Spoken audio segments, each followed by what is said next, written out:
નમસ્કાર. વિશેષ ન્યૂઝમાં હું દિનેશ સિંધાવ એક દુઃખદ સમાચાર સાથે તમને મળી રહ્યો છું. તમે ટાઇટલ અને થંબનેલ જોઈને સમજી ગયા હશો કે હું સુરતની વાત કરું છું. સુરતના ડિંડોલી વિસ્તારમાં એક ઘટના એવી બની છે કે ડિંડોલી વિસ્તારમાં જે આત્મીય સંસ્કારધામ સ્વામિનારાયણ મંદિર આવ્યું છે એના બાથરૂમમાંથી બે યુવતીઓની લાશ મળે છે, જે બંને મિત્રો હતી. પ્રાથમિક શાળામાં સાથે અભ્યાસ કર્યો, એ પછી 12મા ધોરણ સુધી બંને સાથે હતી ને બંનેની અલગ અલગ કોલેજમાં અભ્યાસ ચાલી રહ્યો હતો. બંને શા માટે આપઘાત કર્યો એને લઈને પોલીસ તપાસ કરી રહી છે. પોલીસ તપાસ કરે ત્યારે સાચું કારણ આપણી સામે આવવાનું છે.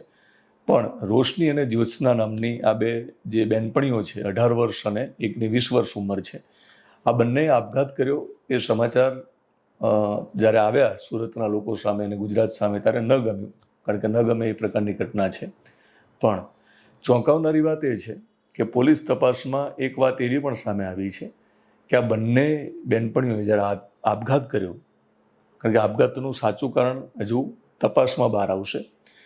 આકસ્મિક કારણોસર આત્મહત્યા કરી હશે અથવા તો એમનું મોત થયું છે માનીને પોલીસ અત્યારે તપાસ કરી રહી છે. પણ પોલીસની પ્રાથમિક તપાસમાં સામે આવ્યું છે કે એક બેનપણીએ ચેટ જીપીટીને પૂછ્યું હતું કે આપઘાત કેવી રીતે કરવો. એટલે ચેટ જીપીટી એને જણાવ્યું હશે કે આપઘાત કેવી રીતે કરવો. તો એઆઈના જમાનામાં ટેકનોલોજીનો જે જમાનો છે એ ઘણીવાર આશીર્વાદરૂપ તો હોય જ છે, પણ સાથે સાથે અભિશાપ પણ સાબિત થાય છે. તો આજની જે નવી પેઢી છે એ નવી પેઢીને ટેકનોલોજીનો કેવી રીતે ઉપયોગ કરવો, નવી જે આપણને સુવિધાઓ મળી રહી છે ટેકનોલોજીના કારણે, શોધ અને સંશોધનના કારણે આપણને જે સંસાધનો મળી રહ્યા છે એનો કેવી રીતે ઉપયોગ કરવો એ ખબર હોવી જોઈએ. કારણ કે દરેક મા બાપ માટે આ ચોંકાવનારી વાત છે. કારણ કે આજકાલ નાના બાળકોથી લઈ અને યુવતીઓ અને યુવકો બધા જ મોબાઈલ રાખતા થયા છે. કોરોનાના સમયમાં જ્યારે અભ્યાસની વાત આવી ઓનલાઈન, ત્યારથી વધારે આ એક વ્યસન થયું છે. તો મોબાઈલનો વધારે ઉપયોગ કરવાથી નુકસાન તો થાય જ છે, એ ખબર હતી મા બાપને. આંખોનું નુકસાન થવું, કારણ કે સ્ક્રીનિંગનો જે ટાઈમ છે જ્યારે વધી જાય ત્યારે આંખોને નુકસાન થાય છે. બીજી ઘણી બધી રીતે શરીરને નુકસાન થતું હોય છે. માનસિક રીતે પણ બાળક જે ઉપયોગ કરતા છે એને નુકસાન થતું હોય છે.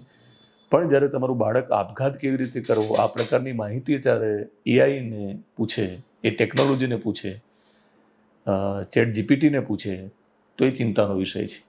આ સમાચાર જ્યારે આવ્યા હશે સામે, દરેક મા બાપને ચિંતા થઈ હશે કે આનો ઉપાય શું. જેને ત્યાં દીકરી હશે અથવા તો જેને ત્યાં દીકરો હશે આ ઉંમરનો, બધાને પહેલો વિચાર એવો આવ્યો હશે કે શું મારું બાળક તો એઆઈને ઉપયોગ આ રીતે નથી કરતું ને, આ પ્રકારના સવાલો ચેટ જીપીટીને તો નથી પૂછી રહ્યું ને. તો કારણ જે હશે એ હવે સામે આવવાનું છે. નાનપણથી બંને મિત્ર હતી. પોલીસ સાચું કારણ શોધી રહી છે. પણ બાથરૂમમાંથી ઇન્જેક્શન અને ઝેરી દવા મળી છે, એટલે માનવામાં આવે છે કે ઝેરી દવાનો ઉપયોગ કરીને જીવન ટૂંકાવ્યું છે. આત્મીય સંસ્કારધામ સ્વામિનારાયણ મંદિરમાં ઘટના બની છે. એ તો એક જોગાનો જોગ છે કે કોલેજ ગયેલી યુવતીઓ જ્યારે ઘરે પાછી ન ફરી તો રસ્તામાં મંદિર આવતું હશે અને મને લાગ્યું હશે કે એક એવી જગ્યા છે કે જ્યાં જવામાં કોઈ આપણને રોકશે નહીં, કારણ કે મંદિરમાં જઈએ તો આપણને કોઈ રોકે નહીં. અને પછી તેમને અંતિમ પગલું ભર્યું હશે. પણ જે જગ્યાએ અંતિમ પગલું ભર્યું છે એનું નામ જે છે એ મંદિરના નામમાંથી આપણે દરેક મા બાપે થોડી પ્રેરણા લઈ અને શું કરવું જોઈએ કે જેથી કરીને આપણને આવી જે ચિંતા છે, આ પ્રકારની ઘટનાને લઈને આપણે ભવિષ્યની ખોટી ચિંતાઓ કરીએ, એ ચિંતામાંથી બચવું હોય અને પોતાના બાળકને બચાવવા હોય તો આપણા જે બાળકો છે એ બાળકો સાથે આપણે આત્મીયતા કેળવીએ. આપણે એમની સાથે આપણે ભલે મિત્ર ન બનીએ, પણ કમસે કમ આપણે એમની સાથેની આત્મીયતા વધારી દઈએ. એ આપણને આત્મીયજન સમજે મા બાપની સાથે સાથે, કે જેથી કરીને કેટલીક વાતો આપણને શેર કરી શકે. એમની મૂંઝવણ છે આપણને કહી શકે. એમને ઊંઘ જોતી હોય તો આપણા તરફથી ઊંઘ મળી જાય. એમને કશુંક જીવનમાં મેળવવું હોય અને એના માટે મદદ જોતી હોય તો એવું ન બને કે આપણને ખબર ના હોય, આપણે આપણા કામમાં વ્યસ્ત હોઈએ અથવા આપણે સંવાદ જ ન કર્યો હોય અને આપણા દીકરા દીકરીઓ ક્યાંક બહાર એ શોધ કરતા હોય અને ક્યાંક એઆઈને પણ પૂછતા હોય, એવું પણ બને. એવો એક સમય આવશે કે ચેટ જીપીટીને કોઈ બાળક પૂછે કે મા બાપનો પ્રેમ ન મળે તો એનો વિકલ્પ શું, અને મા બાપ જ્યારે આપણને સમય ન આપે, મા બાપ જ્યારે હૂંફ ન આપે તો એનો વિકલ્પ શું. એવું પણ બને કે આપણા બાળકો આવું પણ પૂછે ચેટ જીપીટીને એવો સમય આવે પહેલાં આપણે ચેતી જઈએ, આપણે આત્મીયતા કેળવીએ, આપણે એમને આત્મીય લાગવા જોઈએ. બીજું, સંસ્કાર ધામ નામ છે મંદિરનું, તો સંસ્કાર આપવાની જે જરૂર છે શરૂઆતથી, કારણ કે શાળાકીય અભ્યાસક્રમ જે છે એ અભ્યાસક્રમ માત્ર પાસ થવા માટે જ ભણાવવામાં આવે છે, અને ન ખબર પડતા બાળકો પણ માત્ર પાસ થવા માટે ભણે છે. તો જે જીવનના પાઠ છે એ બાળકોને નાનપણથી શીખવવા પડશે. સંસ્કારનું સિંચન ત્યારે થશે જ્યારે બાળકોને ન ખબર પડતા આપણે શરૂઆતથી કેટલીક વાતો શીખવાડીશું, જેમાં આપણા ત્યાં જે અવતારો થઈ ગયા છે, રામ કૃષ્ણથી માંડી અને તમામ અવતારોની વાતો બાળકોને કહેવી પડશે. તમારે મહાપુરુષો જેટલા થઈ ગયા છે એમનું જીવન ચરિત્ર તમારે બાળકો સામે વાંચવું પડશે, કારણ કે એમને વાંચવાની ટેવ નથી. તમારે વાંચવું પડશે. મા બાપે એક સમય નક્કી કરવો પડશે, સવારનો સાંજનો, કે જ્યાં ઘરે બેસીને બધા સમૂહમાં પ્રાર્થના થવી જોઈએ, આધ્યાત્મિક વાતાવરણ બનવું જોઈએ, અને સાથે સાથે એ પ્રકારના ચરિત્રોની વાતો થવી જોઈએ કે દીકરો અને દીકરી એના વિશે જ્યારે વાંચે, સાંભળે, માનો કે વિવેકાનંદની વાત થઈ હોય, મહારાણા પ્રતાપની વાત થઈ હોય, શિવાજીની વાત થઈ હોય, એમના જીવન ચરિત્રની વાત થઈ હોય, તો જીવન ચરિત્રમાં તો માત્ર સફળતા ન હોય, સંઘર્ષની પણ વાત હોય. ઝાંસીની રાણી વિશે જો આ દીકરીઓને ખબર હોય, અને દીકરીઓને વારંવાર એવું કહેવામાં આવ્યું હોય કે ઝાંસીની રાણી કેવી રીતે લડ્યા અને કેવી રીતે જીત્યા, તો કદાચ આત્મહત્યા ન કરત. કારણ કંઈ પણ હોય, કારણનું સમાધાન અને ઉપાય મળી જાત, પણ આત્મહત્યા કરી લીધી. એના પાછળના અનેક કારણોમાંનું એક કારણ આ પણ હોઈ શકે કે માનસિક રીતે નબળી હશે, અને નિર્ણય જે લઈ લીધો, જે અંતિમ પગલું ભરી લીધું એ ન ભરત. તો સંસ્કાર આપવા માટે આ બધું જ થવું જોઈએ. ઘરમાં જે ભગવાનને માનતા હોઈએ, જેમાં આસ્થા હોય, એનું એક વાતાવરણ હશે તો જ મેળ આવશે.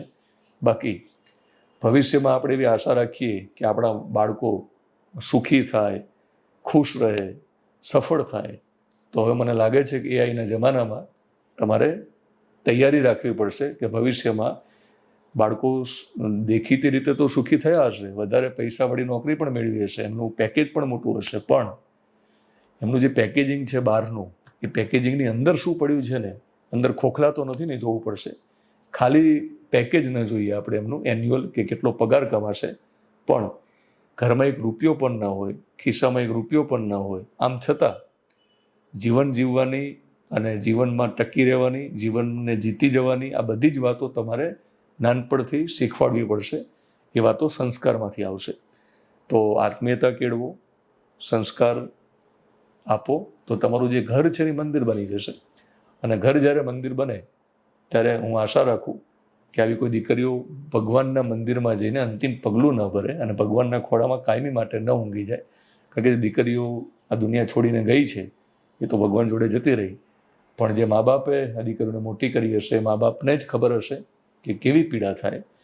હવે એ બંને મા બાપ એઆઈને ચેટ જીપીટીને નહીં પૂછી શકે કે દીકરી ન હોય, દીકરી જતી રહી હોય, દીકરી ગુજરી ગઈ હોય, ત્યારે જીવવું કેવી રીતે. મને લાગે છે કે ચેટ જીપીટીને પણ જો આ મા બાપ પૂછે કે કેવી રીતે જીવવું, તો ચેટ જીપીટી પણ કહેશે કે આનો જવાબ તો મારી જોડે પણ નથી. તો દીકરીઓને અને દીકરાઓને વિનંતી છે કે તમે આપઘાત તો ન કરશો. અને 10મા ધોરણની અને 12માની પરીક્ષા ચાલી રહી છે, બોર્ડની પરીક્ષાનો એટલો બધો ડર ના રાખો કે જીવનની પરીક્ષામાં તમે નાપાસ થાઓ. બિલકુલ આપઘાત કરવાની જરૂર નથી. અનેક ઉદાહરણો આપણી સામે છે કે જે લોકો સફળ છે. માર્કશીટમાં જે આપણને માર્ક્સ અને ટકાવારી છે એના આધારે આપણું જીવન ટકતું નથી. આપણું જીવન ટકે છે આપણા વિચારોના કારણે, આપણા સંસ્કારોના કારણે અને આપણી માનસિક મજબૂતાઈના કારણે. તો જીવનના બધા જ પાઠ તમે શીખી લો, જેથી અભ્યાસક્રમમાં આવતા પાઠમાંથી થોડે તમે ઓછું લખીને આવશો તો ઓછા માર્ક્સ આવશે, નાપાસ થશો તો પણ ચાલશે. તો મને લાગે છે કે ચેટ જીપીટી પણ આ સવાલનો જવાબ નહીં આપી શકે, એની પાસે પણ જવાબ નહીં હોય. એ પણ કહેશે મા બાપને કે આનો જવાબ નથી, કે દીકરા અને દીકરી જ્યારે દુનિયા છોડીને જતા રહે ત્યારે આ દુનિયા જે છે એ રંગ વગરની થઈ જાય છે. દુનિયામાં કોઈ રંગ રહેતા નથી, બહુ નિરસતા હોય છે. તો બાકીના દીકરા દીકરીઓને વિનંતી છે કે આ ઘટનામાંથી આપણે માત્ર ડરી ના જઈએ, માત્ર દયા ના ખાવીએ મા બાપની, પણ મા બાપને પણ કહું છું કે મેં જે રીતે વાત કરી પ્રમાણે હું પણ આવી ગયો. આપણે બધા સાથે મળીને આપણા બાળકને સમજીએ, સંતાનને સમજીએ, તો આ પ્રકારની કોઈ ઘટના નહીં સામે આવે. મિત્ર, ભવિષ્યમાં આપણે ChatGPT પાસે અનેક સવાલો કરીશું, ફરિયાદ કરીશું, આપણને સમાધાન નહીં મળે. આ વિડીયો અને અમારો પ્રયત્ન તમને પસંદ હોય તો વધારે લોકો સુધી પહોંચાડો. યુટ્યુબમાં જોતા હોય તો સબસ્ક્રાઈબ કરશો, ફેસબુક પેજ અને ઇન્સ્ટાગ્રામમાં જોતા હોય તો ફોલો કરશો.